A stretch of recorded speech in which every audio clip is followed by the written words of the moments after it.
Max Scherzer is 41 years old, and he is currently making major league hitters look like they belong in a beer league. If you thought the Toronto Blue Jays rotation was dead in the water after the devastating injury updates we received earlier this week, you need to completely reset your expectations right now. Down in Fort Myers, Florida, against the Minnesota Twins, Mad Max just took the mound and delivered an absolute masterclass, throwing 5 brilliant scoreless innings and proving to the entire baseball world that rumors of his demise have been wildly exaggerated. Let's get straight into the tactical reality of what we just witnessed, because this changes the entire complexion of the American League East. We have been sitting here sweating over the health of this pitching staff. We know Shane Bieber is down. We know Trey Yesavage is on the shelf. We know Jose Berrios is dealing with that terrifying stress fracture in his elbow. The narrative surrounding this team over the last 48 hours was pure panic. But then, Max Scherzer steps onto the rubber against the Twins, and suddenly, the chessboard looks entirely different for manager John Schneider.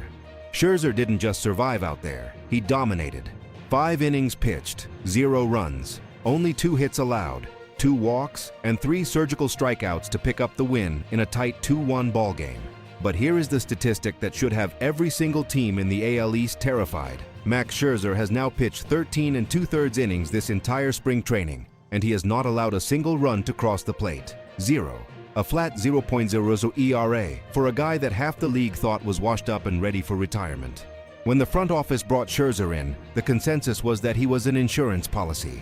A veteran arm to eat some innings at the back end of the rotation, maybe provide some leadership in the clubhouse, and keep the bullpen from getting completely taxed. But looking at the roster moves today, and looking at the sheer velocity and bite on his slider, Scherzer is not pitching like an insurance policy. He is pitching like a frontline starter. He is pitching like a guy who fully intends to take the ball in Game 1 or Game 2 of a postseason push.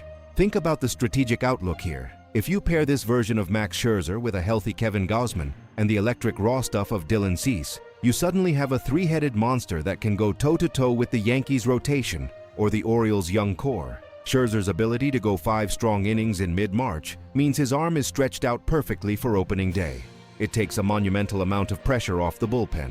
Guys like Jordan Romano and Chad Green don't have to worry about coming into the game in the 4th inning because the starter imploded. Scherzer is going to give you length. He is going to give you intensity, and he is going to give you a chance to win every single time he toes the rubber at the Rogers Center. But a pitcher can only do so much if the offense doesn't show up, and that brings us to the other side of this 2-1 victory over Minnesota. Every Jays fan knows that run support has been a massive issue for this club in the past. We cannot afford to have our starters throwing gems only to lose 1-0 because the bats go cold. In this game, the run production didn't come from the usual suspects. It didn't come from Vladimir Guerrero Jr., and it didn't come from George Springer. It came from the guys fighting for their absolute lives in this organization. In the 2nd inning, Josh Kasevich stepped up and ripped a clutch double to left field, bringing Sean Keyes around to score. Then, in the 5th inning, Tyler Heineman laced a single to left, driving in Jesus Sanchez to make it 2-0. This is exactly what we need to see when we are on prospect watch. These are the gritty, situational at-bats that win baseball games in October. Let's talk about what this means for the spring training cuts. The front office has some incredibly difficult decisions to make in the next few days. When guys like Kasevich and Heineman are producing in tight, low-scoring games, it forces management to take a long, hard look at the depth chart. Do you keep a veteran utility guy who is struggling, or do you reward the young blood who is producing under pressure? The Buffalo Bisons are going to have a stacked roster this year, but right now these kids are making a serious case to break camp with the big club. They are showing John Schneider that if the superstars have an off night, the bottom of the lineup can manufacture runs. And they had to manufacture them against a familiar face too. Simeon Woods Richardson, a former Blue Jays prospect, was on the mound for the Twins. He went 5 innings and gave up those 2 runs on 9 hits. The Jays hitters were making contact, putting the ball in play, and forcing the Twins defense to make plays. That is the kind of relentless offensive approach we need to carry into the regular season. Now, let's take the pulse of the media and the fan base, because the narrative shift over the last 24 hours has been giving me whiplash. If you tuned into Sportsnet or TSN a week ago, the pundits were highly skeptical of the Scherzer signing. They called it a desperate PR move by a front office trying to distract from the lack of offensive upgrades. They pointed to his age, his recent injury history, and questioned if he had anything left in the tank. Well, the media is awfully quiet today, aren't they? You look at Twitter, you look at X, and Blue Jays Nation is absolutely losing its mind. The timeline is flooded with highlights of Scherzer striking out Twins batters. The vibe has shifted from, "Woe is me, our rotation is cursed," to, "We have Mad Max, and he is coming for the AL East crown." The fans are buying back in.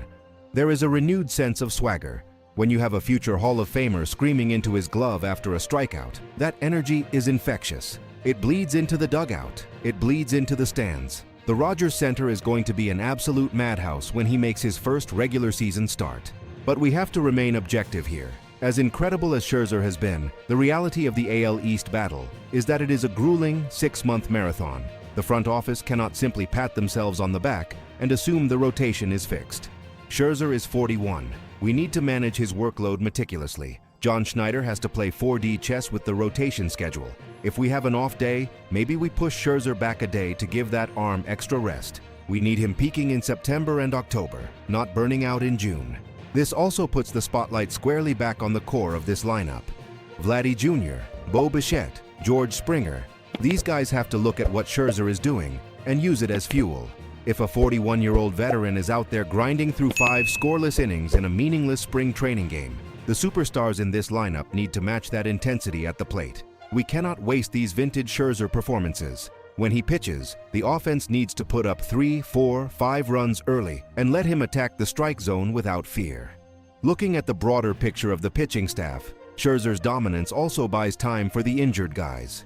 Because Max is pitching like an ace, the medical staff doesn't have to rush Jose Berrios back from his stress fracture. They don't have to panic and push Shane Bieber's rehab timeline. Scherzer is holding the line. He is the bridge that will get us through the turbulent first few weeks of the season until the reinforcements arrive. And let's not forget the impact this has on a guy like Cody Ponce, who we talked about extensively.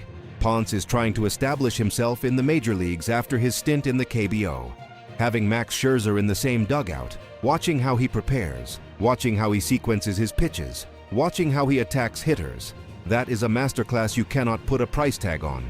Scherzer is essentially an extra pitching coach out there, and his presence elevates the entire staff. So, what is the final verdict on today's developments? The front office took a massive, calculated gamble by bringing in Max Scherzer, and right now, they are looking like absolute geniuses.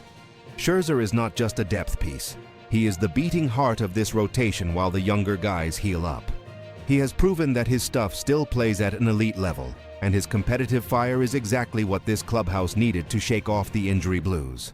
This team is building something special, and the postseason push starts right now in Fort Myers, with veterans proving they still own this league. I want to know exactly where you stand on this. Are you fully buying into the Max Scherzer hype train? Do you think he can maintain this level of dominance throughout the grueling AL East schedule? And which of these young prospects like Kosevich or Heineman do you want to see make the opening day roster? Get down in the comments right now and let your voice be heard. Type "Go Jays" to show your pride for the squad. If you want the most relentless, hard-hitting, unfiltered Toronto Blue Jays coverage on the internet, you need to smash that like button and hit subscribe right now. We are tracking every pitch, every roster move, and every rumor as we march toward opening day. Stay passionate, stay loud, and let's go win this division.